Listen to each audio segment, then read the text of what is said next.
안녕하세요. 사연 읽어주는 남리입니다. 오늘의 여성 사연자분 사연은 여성어 보내주셔서 제가 소개해 드리도록 하겠습니다. 많은 양해 부탁드리며 오늘의 사연 시작하겠습니다. 우리 새아가는 아예 앞으로 내가 장미라고 불러야겠다. 장미? 네, 그게 무슨 말씀이세요? 시아버지에게 처음 인사를 간 날, 저희 시아버지는 저를 한참 동안 웃는 눈으로 지그시 바라보시다가 불쑥 저를 장미라고 불러야겠다는 말씀을 하셨습니다. 속으로 오만 생각이 다 들더라고요. 뭐야, 내 이름이 혹시 촌스럽다고 생각하는 거야? 촌스러워서 못 불러주겠으니까 그냥 장미라고 부르겠다고 하는 건가? 아니면 내가 성질이 뾰족뾰족하다고 저러는 건가? 아니 왜 불중한 이름 두고 장미라고 부른대? 그런데 저희 시아버지가 저한테 이렇게 말씀하시는 거예요. 그 꽃 중에 왕이 장미 아니냐? 내가 지금까지 본 꽃 중에서 네가 제일 예쁘다. 그래서 너는 아예 오늘부터 나한테 장미야. 어쩌면 촌스러울 수 있는 말이죠.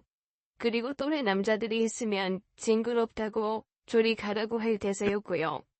하지만 시아버지는 정말 그 말에 진심을 다해서 하시더라고요.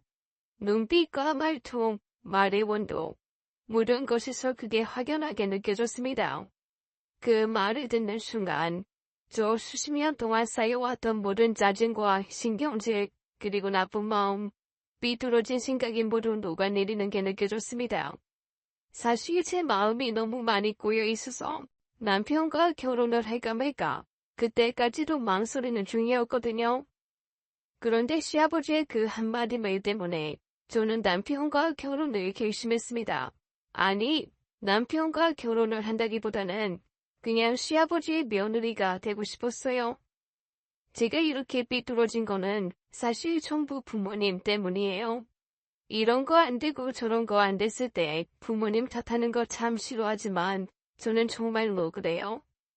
엄마 아빠 각자 바람나서 아빠는 좀 3살 때 집 뛰쳐나가시고 엄마는 제가 중학교 다닐 무렵 저를 떠났습니다. 떠나기 전에도 그닥 엄마 노릇을 한 건 아니었어요. 늘 집에 매번 다른 남자들이 와서 엄마랑 뒹굴었고 저를 보면서도 번들거리는 눈빛을 숨기지 않은 사람들이 가득한 유년기, 초등학교 시절을 보냈거든요. 초등학교 저학년 때부터 제 밥은 알아서 챙겼고 밤에 잘 땐 문 잠그는 것도 습관이 되었습니다. 엄마는 늘 그런 저에게 술에 반쯤 취해서 이렇게 말하곤 했어요. 어우, 지 아빠 닮아서 대꼬챙이처럼 꼬장거려. 기집애가 좀 야들야들 감기는 맛도 있고 그래야 하는데 아주 얼음장이야 얼음장.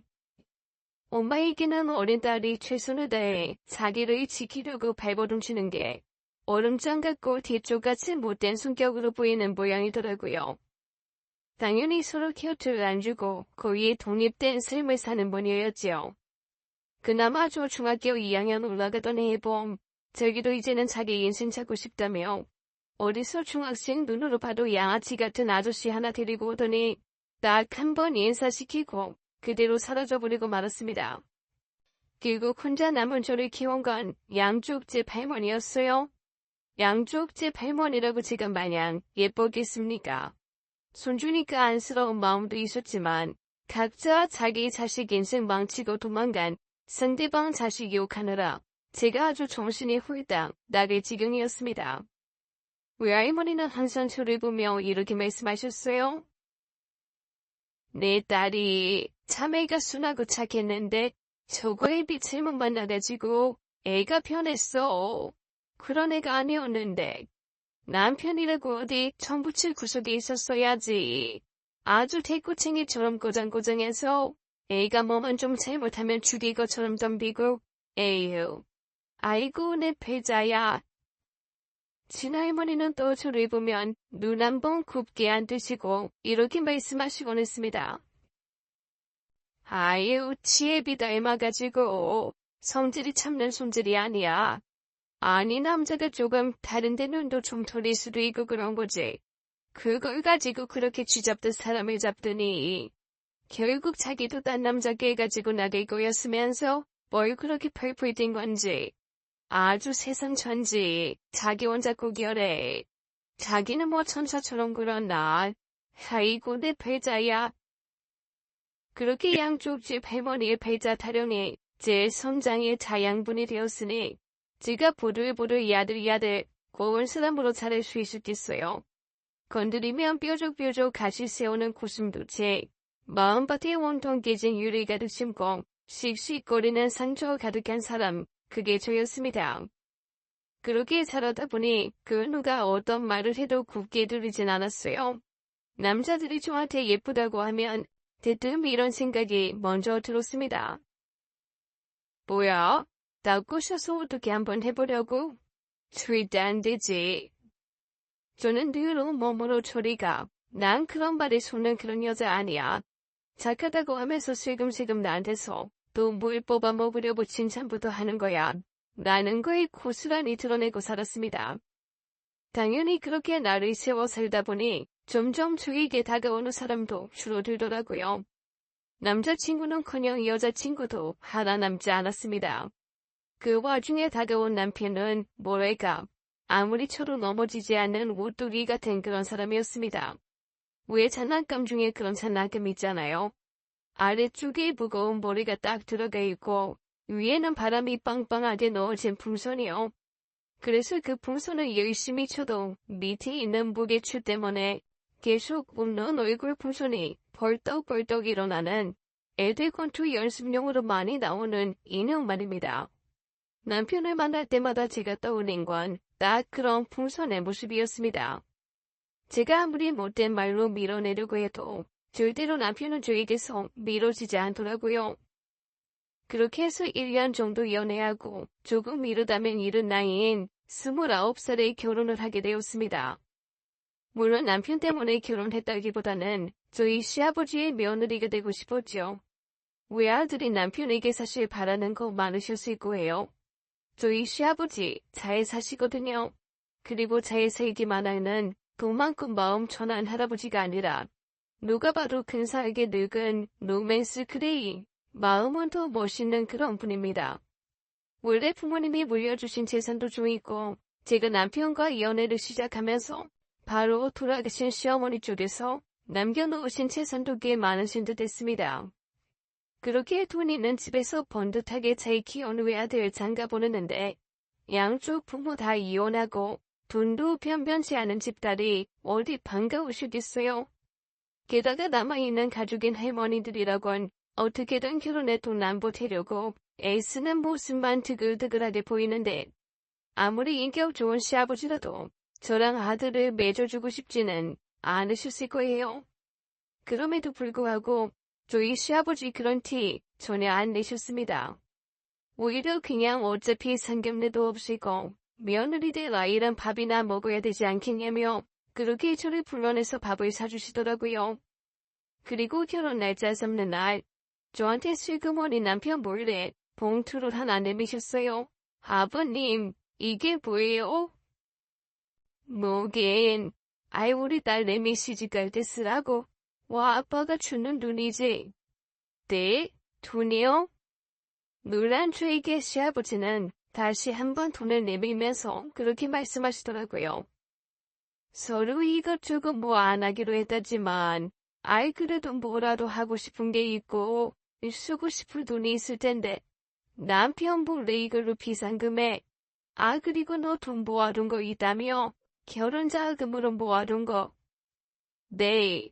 얼마 되지도 않아요. 한 1,500 되려나? 그거 양쪽째 할머니 나눠드려라. 그래도 어제거나 너 키우느란 마음고생 몸고생 하셨는데 그래야 너도 편하게 풀풀 다 놓고 결혼생활 시작할 수 있다. 아 그거 삼촌이야. 할머니들은 네가 모은 돈 나눠드리고 그걸로 너 사고픈 거 사고 남은 건 비상금하고 그래. 세상에 이런 시아버지가 어디 있나요? 너무 눈물이 나서 그 앞에서 펑펑 울고 말았습니다. 그런데 그 뒤를 이어서 시아버지가 이렇게 말씀을 하시는 거예요. 대신 우리 며느리, 앞으로 내 여자친구도 볼 때마다 잘해줘야 돼. 정말 아버지 여자친구 보는 것처럼 나이처럼 그렇게 대해줘. 알았냐? 조금 놀랐습니다. 뜬금없기도 했는데 그 상황에서 그 말을 할 수밖에 없는 아버님 상황도 조금은 이해가 되더라고요. 너무 심각한 상황에서 말하면 저나 남편이 진지하게 듣고 응대할 것 같고, 그렇다고 남편한테만 말하기엔 어색하니 이렇게 저랑 개인적인 시간 보내면서 말씀하신 것이 아닐까 싶었습니다. 그러면서 먼저 그런 생각이 들더라고요. 하긴 시아버지 어떻게 보면 아직 한창 때이실 텐데 왜 여자친구가 없을 거라고 생각했을까요? 그럼요, 당연하죠. 혹시 궁금하거나 모르는 거 있으시면 저한테 물어보세요. 제가 알려드릴게요. 그래. 아이 내가 알아서 하긴 하는데 나중에 내 여자친구를 만나면 그때 어색하게나 대하지 말아줘. 알겠습니다. 하도 여자친구 만나면 잘 해달라고 신신당부를 하셔서 저는 시아버지가 엄청 진지하게 사귀는 여자친구가 있으신 줄 알았어요. 그런데 나중에 알고 보니 그냥 이런저런 모임에서 편하게 만나는 말 그대로 여사친들이 많으신 것 같더라고요. 몇 번 그 모임에도 제가 나가서 인사도 하고 그분들이 제 시아버지 칭찬하는 것도 듣고 그렇게 다녀오곤 했습니다. 결혼 후에도 헐 시아버지라 그래서 저한테 뭔가 부담을 주거나 힘들게 하시는 거 전혀 없었어요. 오히려 아들 데리고 가줘서 고맙다고 앞으로는 지금까지 하고 싶었던 거 하면서 사실 거라고 그전부터 하시던 봉사활동을 더 열심히 다니기 시작하셨습니다. 저희 아버지 각종 봉사활동 굉장히 열심히 하시는 분이었거든요. 제가 알기로는 의료 봉사 같은 것도 하시고 장학재단 같은 것도 만들어서 친구분들이랑 같이 운영하시는 것 같았습니다. 수혜나 산불로 어려운 지역에 있으면 직접 도우러 가시기도 하고 여튼 남는 시간을 조금 더 허투루 쓰시지 않는 분이었어요. 아버님 따라 유기견 봉사도 가고 부고노인 봉사도 몇 번 나가봤는데 그때마다 매번 바뀌는 자칭 가칭 아버님의 여자친구분들도 많이 만났습니다. 그래서 아버님에게 당연히 여자친구는 끊이지 않겠거니 하고 살았죠. 하지만 제가 결혼 2년 차쯤 됐을 때였나요? 시아버지가 어느 날 몹시 진지한 얼굴로 저랑 남편한테 할 얘기가 있다고 집으로 부르시더라고요. 저희는 아무 생각 없이 쫄래쫄래 시아버지가 부르시니까 갔죠. 그런데 시아버지가 발그레하게 얼굴에 홍조를 드시고는 이렇게 말씀하시는 거예요. 나 아이 저기 기르니까 오래 가기 전에 이 장가 가려고 한다. 저는 좀 놀랐지만 일단 힐끔 남편 눈치를 봤습니다. 그랬더니 남편이 눈물을 글썽이며 시아버지한테 이렇게 얘기하는 거예요. 저 아버지가 언제 그 말씀하실까? 엄청 기다린 거 아세요? 왜? 아이 내가 평생 너희 부부한테 들러붙어서 이 피부터 살까봐 겁나냐? 아니요. 아빠 엄마 돌아가신 다음부터 정말 어제도 눈 안 돌리고 열심히 사셨잖아요. 뭐 중간중간 여자친구 많이 만나시긴 했지만 그래도 새어머니랑 같이 안정적으로 여생 보내셨으면 하는 생각하고 있었거든요. 그래. 아이 나도 안 그래도 더 늦기 전에 그래도 내 삶을 찾아야 하지 않을까라는 생각했는데 이제야 그런 여자가 내 앞에 나타나줬다. 어떤 분이신데요? 저희 언제 만나게 해주실 거예요? 아직 그쪽에 너희들 만날 용기가 없대. 조만간 자리 만들마. 조금 놀란 게 가라앉았습니다. 우선 아버님이 새로운 사람을 찾으셨다는 것 자체가 너무 기쁘고 감사하더라고요. 그래서 제가 먼저 이렇게 말씀드렸습니다. 아니 왜요? 저희가 뭐 괴롭히기라도 한대요. 언제든 환영이니까 아버님 얼른 보여주세요. 어떤 분인지 너무 궁금해요. 정말 착하고 선한 사람이야. 너희가 다른 편견 없이 잘 만나줬으면 좋겠다. 아버님도 저희가 무슨 편견 갖고 그럴 사람 들어 보이세요? 그런 말씀하시면 서운해요. 그러게요. 왜 그런 말씀을 하세요? 아이, 우리 아들이랑 며느리가 안 그럴 거라는 걸 알지? 그래도 혹시나 해서 하는 얘기야. 아버님, 혹시라도 절대 그런 생각하지 마세요. 저희 너무 기뻐요. 언제 보여주실 거예요? 그냥 아예 여기서 나를 잡을게요. 숯불도 당김에 빼라잖아요. 아이고, 야, 알았다, 알았어. 이 조만간 한번 보자. 하지만 아버님의 그 조만간은 1개월이 지나고 2개월이 지나고 6개월이 될 때까지 오지 않았습니다. 결국 제가 아버님한테 대체 언제 인사시켜 주실 거냐 너무너무 궁금하다며 우리가 가기 전에 꼭 한번 만나고 싶다고 막 졸랐다니까요. 제가 하도 졸으니까 그제야 못 이기는 척 아버님이 날짜를 잡으시더라고요. 그런데 새어머니가 돼 그분을 만나러 간 그 순간 아버님이 왜 그렇게 만나는 날짜를 미뤘는지 알 수 있었습니다. 저는 처음에 그 새어머니 되실 분의 딸이 나와 있는 줄 알았어요. 저와 나이 차이 별로 안 나는 여자 하나가 잔뜩 긴장한 얼굴로 앉아 있었거든요. 그래서 제가 아무 생각 없이 그냥 안녕하세요 하고 아버님 옆에 있는 사람이니까 일단 인사부터 하고 아버님한테 물었습니다. 그분, 따님도 같이 나오셨나봐요. 지금 어디 계세요? 화장실 가셨나? 아이 화장실 남녀 공용이던데 내가 방금 다녀왔는데. 아, 따로 오시나봐요. 그러자 아버님이 몹시 민망한 얼굴을 하시면서 저한테 디스 이러시는 거예요. 일단 그분 손을 딱 잡으시는 순간 주변의 모든 것이 멈추는 것만 같았습니다. 이 사람이 아이 나랑 결혼할 사람이다. 시아버지가 손을 잡는 순간 풍경이 멈췄다면 그 말씀을 하시는 순간 주변의 모든 소리가 사라지고 멍해졌습니다. 마치 누군가가 얼음땡을 하면서 얼음을 비친 것처럼 머릿속에서는 끝없이 뭐라고 말하라고 소리치는데 입이 안 떨어지더라고요.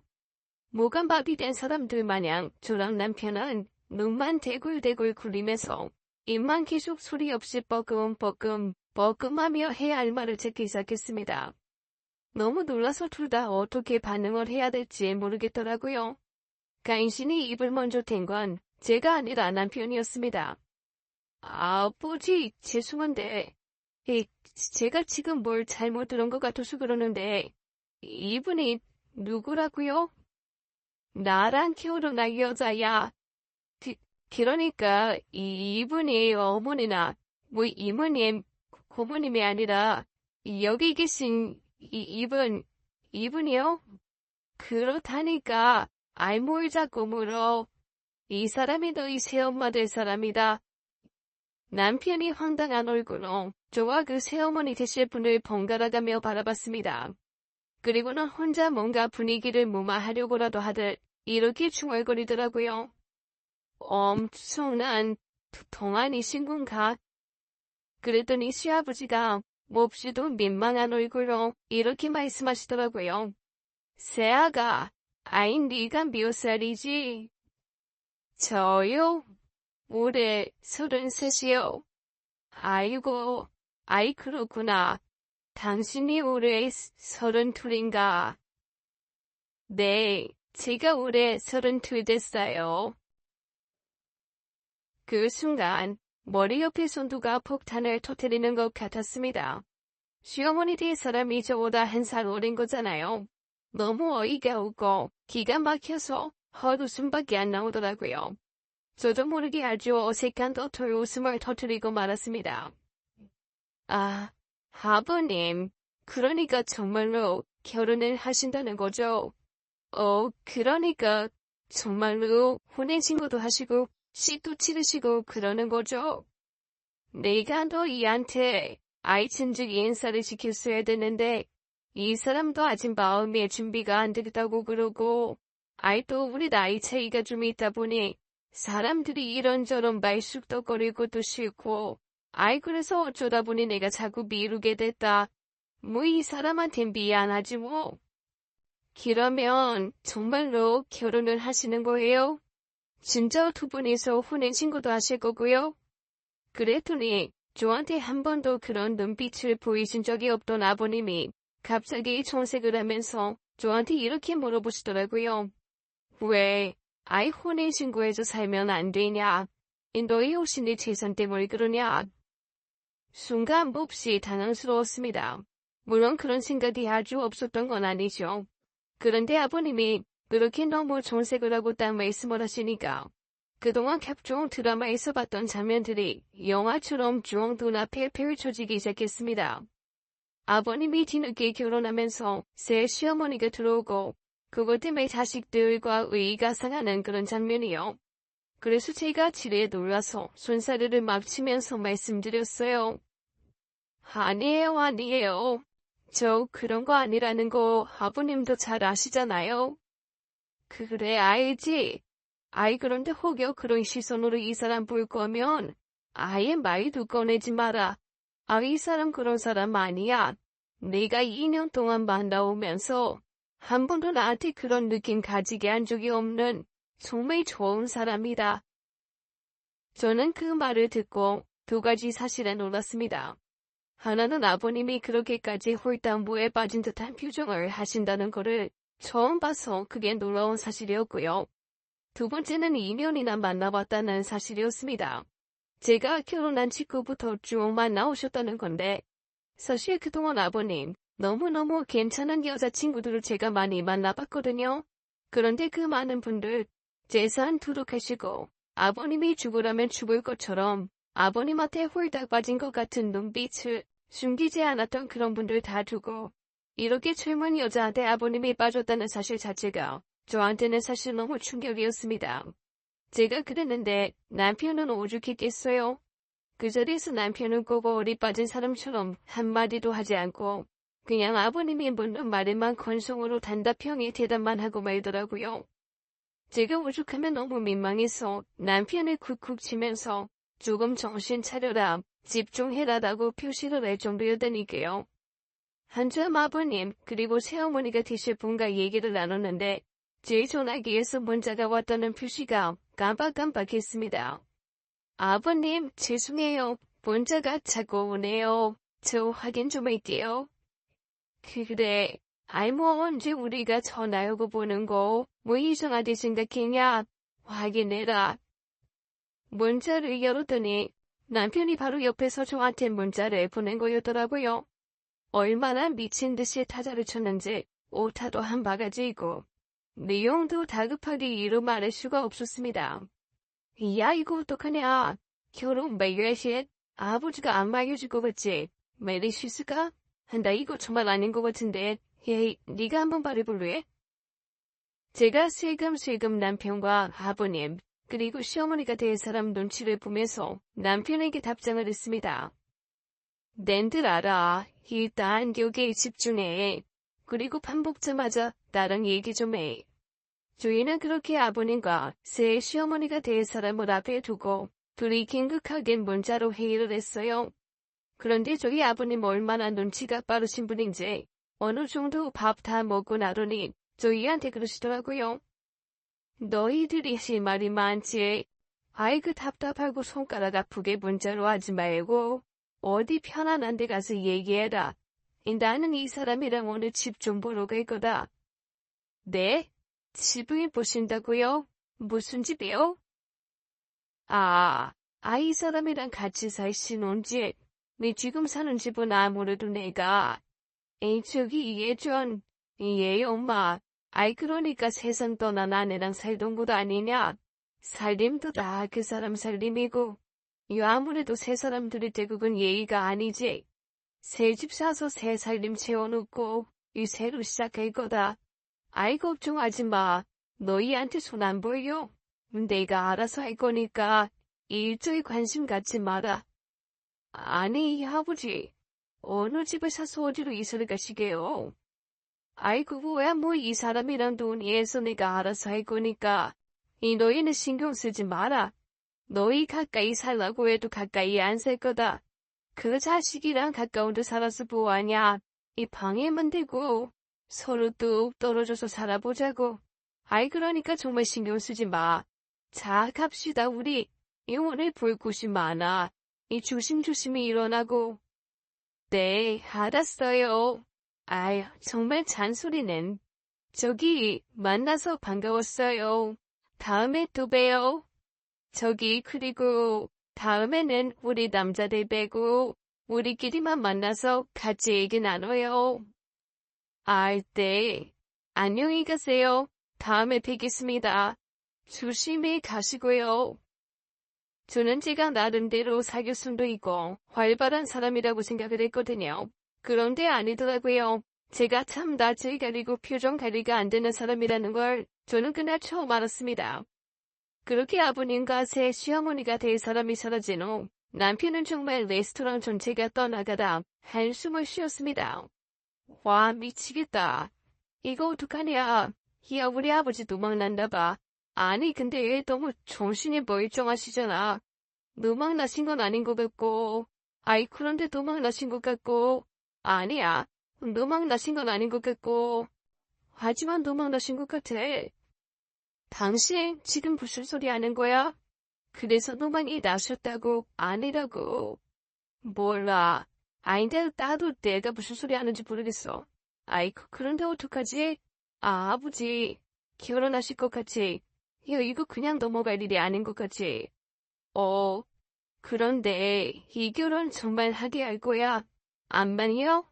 아니, 친척들 중에 아버님 말릴 만한 사람 없어? 너 우리 아버지 몰라. 하신다면 하시는 분이잖아. 그리고 지금 우리 아버지 표정 못 봤어? 야, 저거는 만약에 우리가 결혼을 반대하잖아. 그러면 그래 반대해라. 그래도 난 할 거야. 하고 우리 없이 결혼식 하실 분이야. 이거 결혼을 반대하고 안 하고가 아니라 아이씨 뿔마 진짜. 이거 어떡하지? 이거 어떡하지? 아이 어떻게 해야지? 남편은 반쯤 정신이 나간 사람 같았습니다. 계속 이거 어떡하지? 이거 어떡하지는 말만 반복하고 애꿎은 몇 컵째 계속 마시더라고요. 당황스러운 건 저도 마찬가지였습니다. 저보다 한 살 어린 시어머니라니요. 대체 제가 그 사람이랑 어떻게 지내야 될지도 모르겠더라고요. 제 주변에 보면 동서도 한 살 차이면 불편하고 형님도 한 살 연하면 들어와도 너무 어색하고 힘들다는데 세상에 시어머니가 저보다 어리다니 이게 말이 나됩니까? 게다가 동서나 형님이면 친구들한테 얘기라도 하고 속이라도 풀죠. 시어머니가 저보다 어리다는 얘기는 그 어디에도 못합니다. 너무 창피해서요. 어디 말할 데도 없고 이건 순전히 저와 남편이 전우처럼 둘이 함께 견디고 이겨나가야 될 둘만의 비밀이 돼버린 거이죠. 너 이거 하이디 친정에도 바르지 마라. 정말 동네 부끄러워서 할머니들한테 이걸 어떻게 말해. 친정이 아니라 친정 할아버지가 와도 말 못할 것 같은데. 그런데 정말 결혼식을 하시면 두 분 다, 그러니까 두 분 할머니가 다 결혼식에 오신다고 하지 않을까? 진짜. 야, 이 세상 사람들 보기 창피해서 어떡하냐. 지금 그게 문제야. 나는 나보다 어린 시어머니 보시게 생겼다고. 야, 너는 시어머니지. 나는 새엄마야. 새엄마가 나보다 3살이나 어린 거라고. 그렇네. 그래, 나보다 당신이 더 골아프긴 하겠다. 새엄마 소리도 안 나오겠다, 호디. 나도 어머니 소리 안 나올 것 같은데. 혹시 저 여자 우리 아버지 재산 노리고 들어오는 꽃뱀 아니야? 정황상 100%인데, 그치? 그런데 우리 아빠가 꽃뱀한테 홀리고 그럴 사람 아닌데? 혹시 정말 누명을 하셨나? 야, 치매 검사해봐야 너? 꽃뱀 같지는 않았는데. 하긴 꽃뱀이다 꽃뱀이라고 가슴에 써붙이고 다니지는 않으니까. 참, 아버님 재산 어떻게 돼 있어? 당신 뭐 알고 있는 거 있어? 아버지가 워낙 존중하시고 나중에 당신이 사시더라도 알아서 나눠주실 거라고. 그냥 아이 신경도 쓰지 말라고 그래서 신경도 안 쓰고 있지. 아버지 재산 그냥 다 아버지 걸로 돼 있을걸? 당신 앞으로 미리 좀 받아올 수 있는 건 없나? 지금 저 와중에 내가 재산 미리 달라고 그러면 그래 나는 결혼할 거니까 내가 더 미리 줄게 하고 주시겠냐? 네가 네 재산이 탐나서 결혼을 반대하는구나. 뭘 된 것, 나쁜 것. 이러고 줄 것도 안 주시겠지. 어떡해. 그러면 나 정말로 어린 시어머니 모셔야 되는 거야? 아이 미치겠네. 아이 그러니까 그걸 왜 나한테 물어보냐고. 나는 너보다도 어린 엄마가 생기는 거라니까. 누가 들으면 저 부부가 대체 어디서 저런 미친 소리를 하고 이 나라는 얘기를 저희는 끝도 없이 반복하며 계속 한숨만 쉴 우리밖에는 없었습니다. 사실 마음 한구석에는 저희 아버님이 그냥 저희 한번 떠보려고 혹시 저희 반응이 어떤지 궁금해서 연기처럼 해보신 소리기를 바랬습니다. 왜 어른들 가끔 그러실 때 있잖아요. 자식들이 어떻게 나오나 보고 싶어서 한 번씩 그냥 몰래카메라처럼 슬그머니 쇼 한 번 하시는 거요. 그런데 아니더라고요. 그로부터 며칠 뒤 저희 시아버지가 저한테 따로 전화를 하셨습니다. 내가 부탁할 게 하나 있어서 전화했다. 네 아버님, 말씀하세요. 내가 그 요즘 여자들 취향을 잘 모르지 않냐. 요즘 여자들이요? 그래. 아이 네 또래 여자들 말이야. 걔 또래. 아이 그러니까. 요즘 여자들 어디 좀 들고 다닐 만한 가방. 왜 그런 건 어디서 어떤 거를 사주면 되냐? 가방이요? 그래. 내가 네 축이 새 시어머니 좋은 가방을 좀 하나 사주고 싶은데 그 사람이 자기는 필요 없다고 벅벅 우겨대니 내가 내 식대로 굴렀다가는 너 티나고 촌스러워서 어디 들고 다니지도 못했고 그런 거 사줄 것 같고 내가 너한테밖에 물어볼 사람이 없다.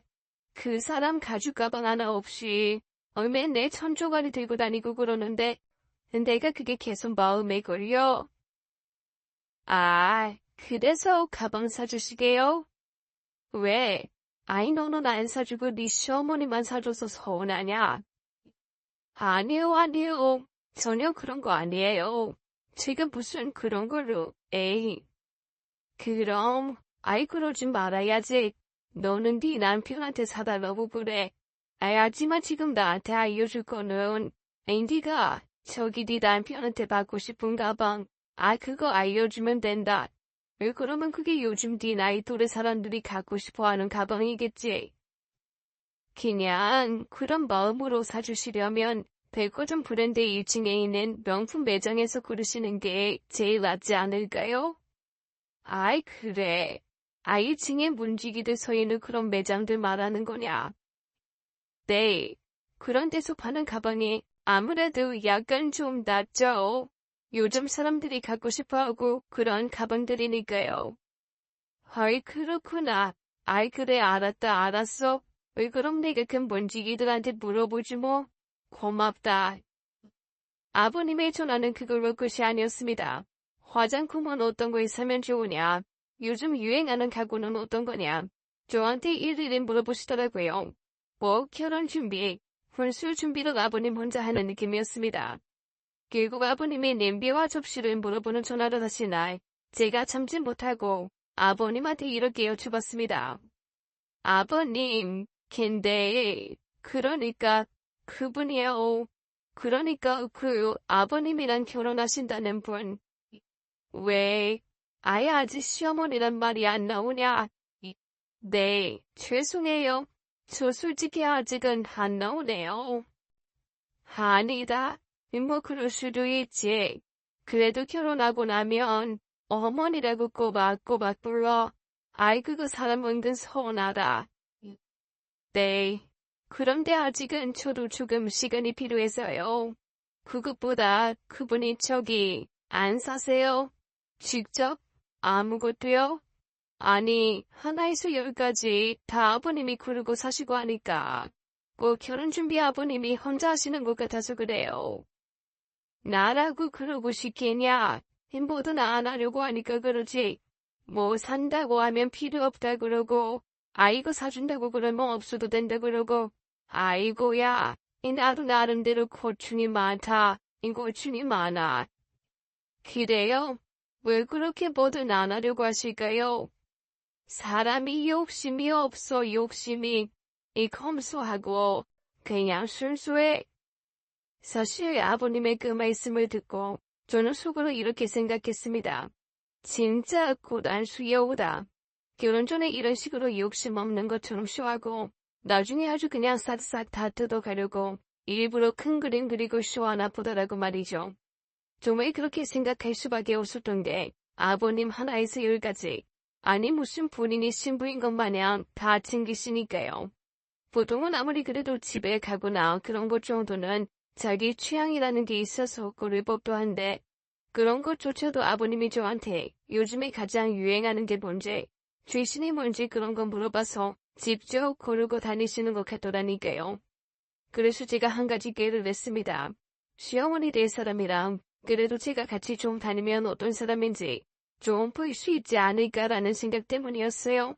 뭐랄까, 일종의 스파이 같은 느낌이랄까요. 남편한테 말했더니 무릎을 탁치더라고요. 우와, 왜 그 생각을 못했지? 원래 남녀 사이도 본색을 알려면 같이 여행 가라고 하잖아. 딱이네. 그래, 당신 까칠하게 사람 잘 보니까 같이 좀 다니면서 사람이 어떤 사람인지 좀 냉정하게 캐내봐. 나 요즘 잠이 안 와, 잠이. 그래서 제가 아버님께 이렇게 말씀드렸습니다. 아버님, 그렇게 혼자 있으지 마시고 그냥 그분이랑 제가 같이 다니면서 좀 골라볼까요?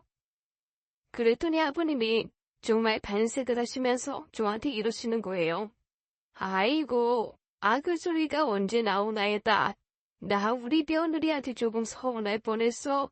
내가 한두 번 이렇게 물어보면 네가 그냥 아버님, 제가 이 어머님이랑 같이 다니면서 할게요.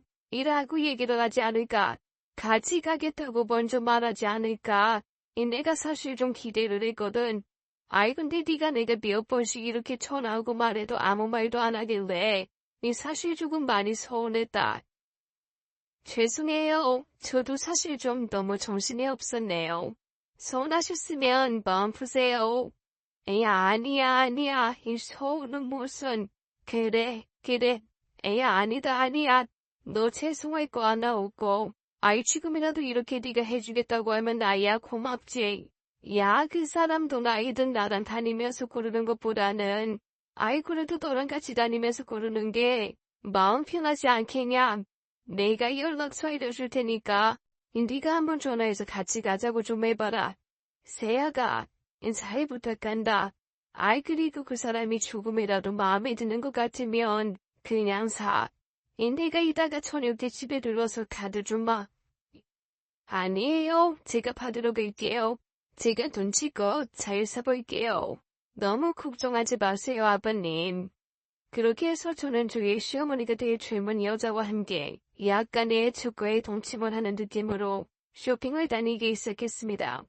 그런데 이게 참 느낌이 기묘하더라고요. 정말 솔직히 말하면 만약 제 시어머니가 될 거다 라는 생각을 빼고 만났으면 저는 이 사람을 굉장히 좋아했을 것 같은 거예요. 제가 아무리 꼬인 시선으로 보려고 해도 뭔가 쓸데없는 욕심이 있거나 장기가 있는 그런 타입은 아닌 것처럼 보였습니다. 오히려 뭔가 겪어본 게 별로 없어서 이것저것 다 고맙고 신기한 그런 타입이랄게요. 하다못해 같이 쇼핑을 하다가 백화점 지하에서 밥을 먹는데 그것조차 너무 신기해하고 즐거워하는 거예요.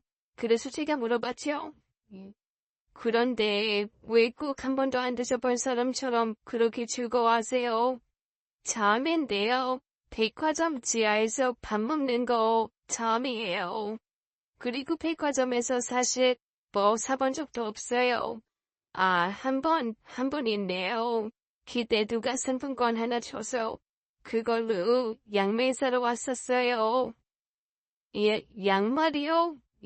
네, 5만 원짜리 상품권이었는데 그걸로는 별로 보색이 없더라고요. 그런데 마침 매대 세일하면서 10,000원의 양말이 팔길래 죄다 양말 샀어요.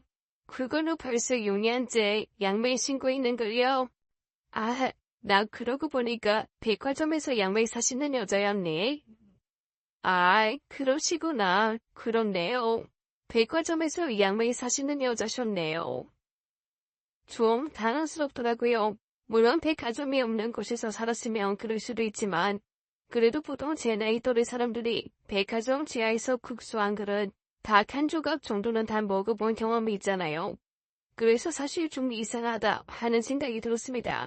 그리고 물건을 고를 때 보면 고르는 기준이 좀 다르더라고요.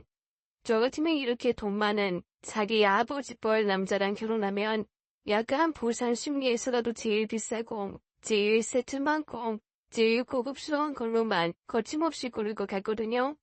그런데 뭘 하나 골라도 엄청 알뜰하게 가성비를 따져서 고민을 하더라고요. 제일 세일 많이 하는 거, 제일 할인 많이 하는 거, 혹은 하나씩 더 주는 거, 그런 걸로만 사려고 하는 겁니다. 오히려 제가 나중에는 이런 걸로만 사면 아버님 속상해 하실 수도 있으니까 좀 좋은 거 사라고 몇 개 좋은 걸 억지로 집어줬다니까요. 그런데 그렇게 살림을 몇 시간에 걸쳐서 다 사고 나서 헤어질 때 좀 놀랄 일이 하나 벌어졌습니다. 제가 이것저것 고르다가 냄비 하나를 보면서 이런 말을 했었거든요. 이 냄비가 진짜 좋긴 한데 정말 후덜덜하게 비싸요. 저 신혼 때부터도 되게 갖고 싶었던 냄비거든요. 그런데 냄비가 세상에 너무 비싼 거예요. 그래가지고 그때도 엄청 망설이다 못 샀어요. 그런데 제 주변 친구들한테 들어보니까 냄비 중에 이게 최고라고 그러더라고요. 그러면서 다들 하는 말이 이 냄비는 신혼살림 살 때 살장비 친척하고 사야지 살림하면서는 손동여서 절대 못 산다고 하는 거 있죠? 그러니까 기왕 새 이거 사세요.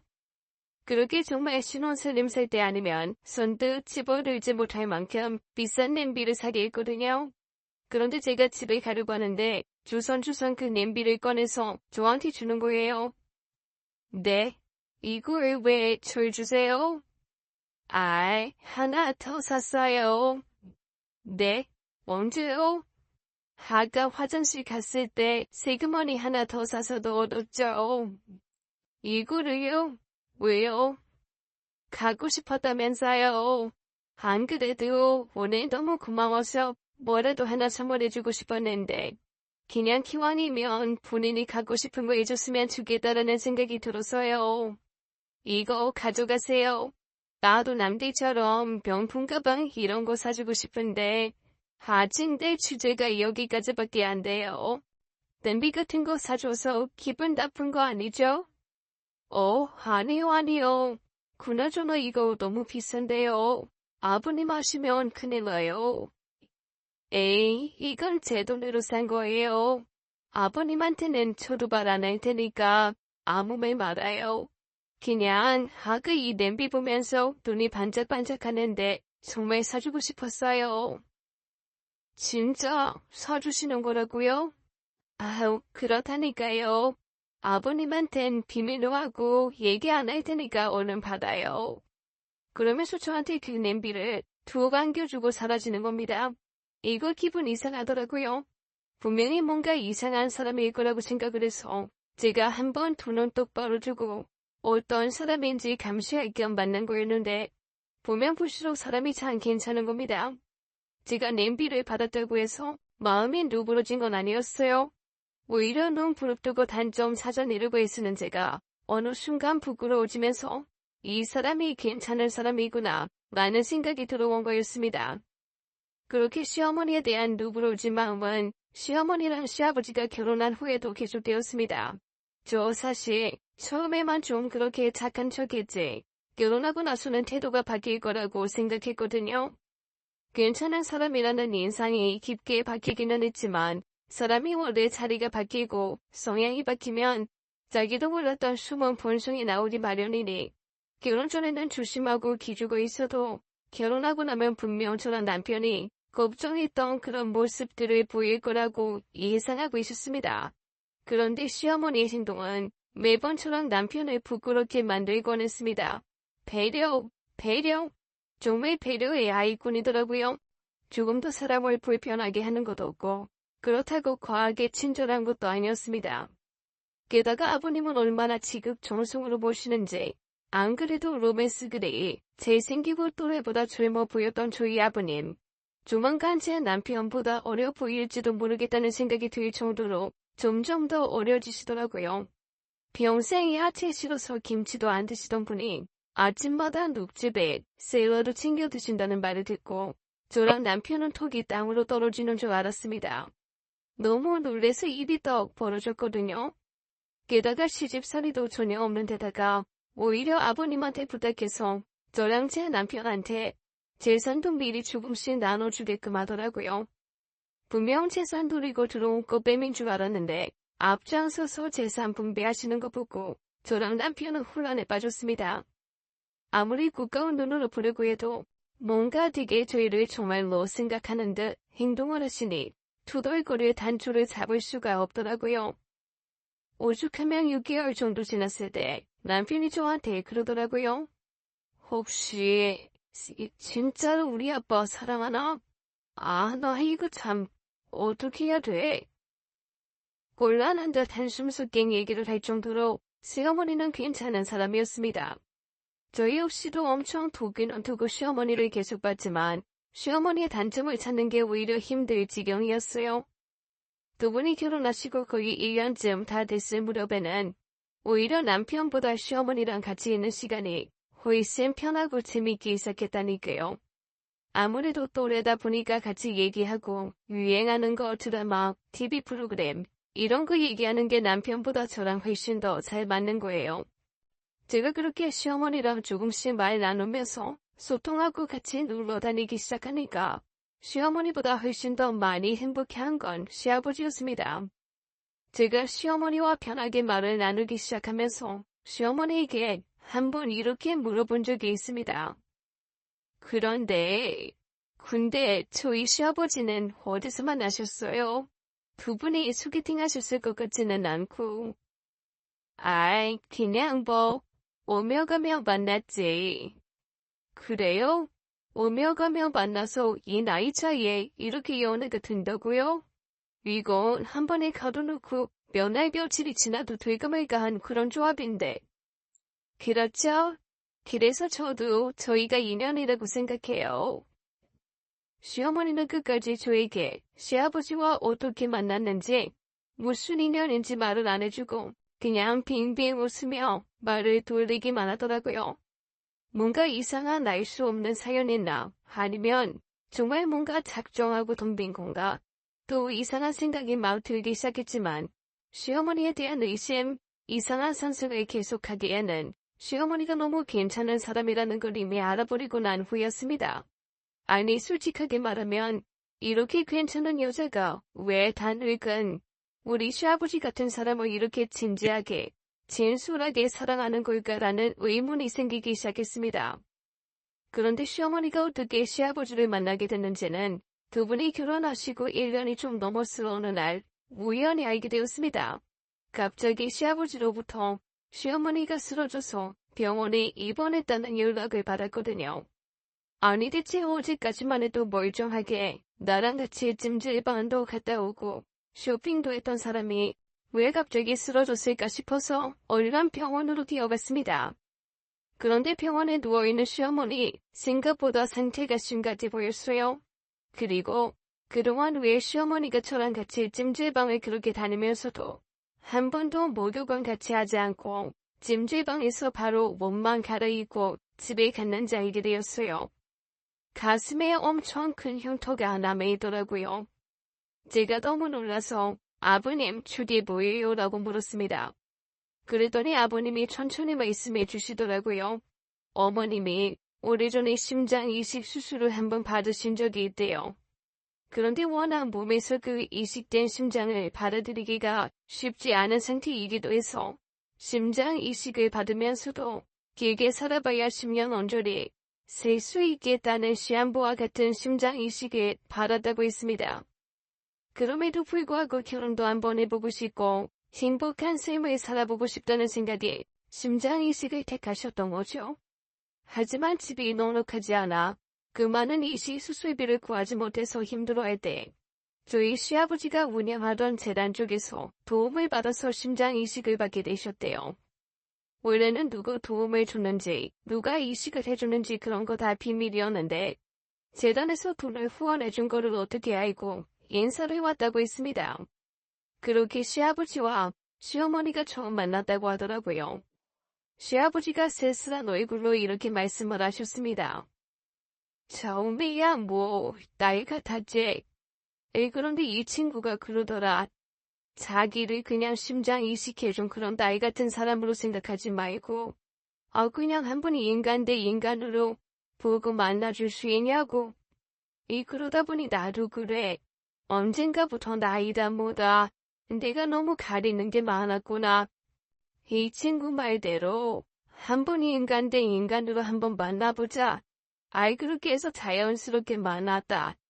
그렇게 1년이 지나고 2년, 천천히 시간이 지나다 보니 이 연애라는 걸 하고 있더라고. 그런데 참 이상하지. 이 사람이 여자로 보이는 순간 정말 나이 차가 안 느껴지더라. 거울을 보고 사진을 찍어도 내가 늙은 건지 저 사람이 젊은 건지 내 눈에는 보이지 않더라고. 그런데 그게 어디 세상 사람들을 그렇게 설득시키기가 쉽냐. 내 자식들한테도 설득이 안 돼서 지금 이렇게 뒤늦게서야 고백을 하는데, 그래서 사실은 헤어지자고 했다. 그랬더니 저 사람이 나한테 이렇게 얘기하는 거야. 당신 나이 많이 먹었죠? 라고 묻더라고.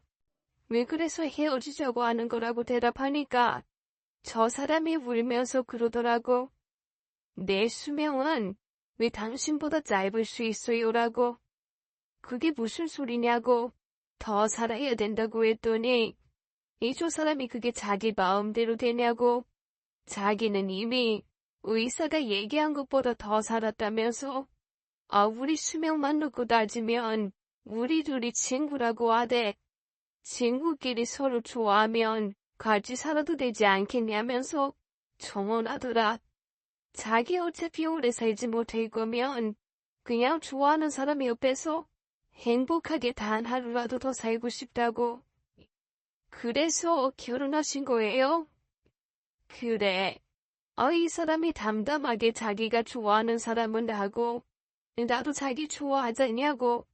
만약에 자기가 나보다 일찍 죽는다고 해도 나도 곧 따라올 거니까. 내가 10년 안팎이면 온라인이니까 괜찮다는 거야. 그러니까 우리 그냥 서로 죽는 날 앞둔 사람끼리 의지하고 좋아하면서 살아봅시다라고. 네 시어머니가 그렇게 얘기하는데 갑자기 머리가 관하고 한데 얻어반진 것 같더라고. 내가 대체 무슨 영화를 보려고 이 사람을 밀어내려고 했나. 아직 내가 살 날이 많다고 착각하나 보다. 따지고 보면 나도 살 날 얼마 남지 않았는데 사는 동안만이라도 이렇게 잘 살았으면 좋겠다. 그런 생각이 들더라. 그래서 결혼한 거야. 서로 좋고 싶어져. 그 말씀을 듣는데 마음 한구석에 아려왔습니다. 그리고 처음에 아버지와 시어머니의 사이를 의심했던 게 좀 죄송해지더라고요. 그러면서 저희 시아버지가 또 이렇게 말씀하셨습니다. 이 사람, 나랑 결혼하면서 내가 그럴 필요 없다고 하는데도 굳이 나 끌고 가서 공증받더라고. 만약에 혹여 네가 먼저 세상을 두더라도 자기는 재산 한 푼 안 받겠다고. 다 너희한테 갈 거라고 말이다. 그리고 혹여 자기한테 억지라도 남겨진 그런 재산이 있다면 그거는 그대로 다 자기가 심장수술하면서 도움받았던 그 재단으로 기속시킬 거라고. 각자 써서 공증받아라. 너희가 초반에 재산 얘기 이런 거 저런 거 하면서 의심했던 거 안다. 그런데 내가 얘기하려고 하니까 이 사람이 말리더라고. 자식들로서 당연히 그렇게 의심할 수 있고 자기 충분히 이해한다고. 그런데 시간 지나서 조금 더 시간이 더 지나서 너희하고 좀 더 친해지면 그때 얘기하자고. 지금 얘기해봐야 자기가 좋아하는 것처럼 너희가 의심하니까 그냥 그렇게 얘기해서 안심시키려고 하는 것처럼 보일 수도 있다고. 정말로 인간적으로 자기라는 사람을 조금 더 알고 이해한 후에 그때 얘기하자고 그렇게 얘기하더라고. 그제야 시어머니가 참 대단한 사람이란 생각이 들었습니다. 나이는 저보다 어리지만 저보다 훨씬 큰 사람이더라고요. 많이 부끄러웠습니다. 시아버지가 저한테 그런 얘기를 차근차근 하고 계시는데 한동안 정신을 차리지 못했던 시어머니가 희미하게 눈을 떴습니다. 눈을 뜨자마자 시아버지를 보며 희미하게 웃으시더라고요. 그러면서 글쎄 이렇게 말씀하시는 거 있죠? 나 당신이 좋아하는 닭게장 해주려고 닭 주문해놨는데 그것도 못해주고 죽을까봐 그게 너무 겁이 났어. 그 첫마디를 듣고 저랑 남편은 소리 죽여 울 수밖에 없었습니다. 저희보다 훨씬 더 시아버지를 사랑하고 있고 많이 생각하고 있다는 게 그 말 한마디에서 느껴졌거든요. 사람이 그렇게 정신없는 와중에 하는 얘기가 진심이잖아요. 그래서 제가 시어머니 손을 꼭 붙잡고 처음으로 어머니라는 호칭으로 그분을 불렀습니다. 어머니, 앞으로는 저랑 같이 목욕도 하고 샤워도 해요. 이 며느리가 얼마나 등을 잘 밀어주는데 저한테 등 밀어달라고 하는 사람이 줄을 섰는데 어떻게 우리 어머니 그거 한 번도 나한테 부탁을 안 하실까? 그러자 시어머니가 희미하게 웃으시면서 고개를 끄덕끄덕 하시더라고요. 시아버지가 제 등을 토닥토닥 해주셨습니다. 저희 시어머니가 얼른 다시 건강해지셨으면 좋겠어요. 저 정말 진심을 다해 어머니라고 부르면서 등 빌어드릴 자신 있거든요. 지금까지 사연 읽어주는 남녀였습니다. 끝까지 함께 해주신 여러분 감사드리며 저희는 다음 사연으로 돌아올게요. 감사합니다.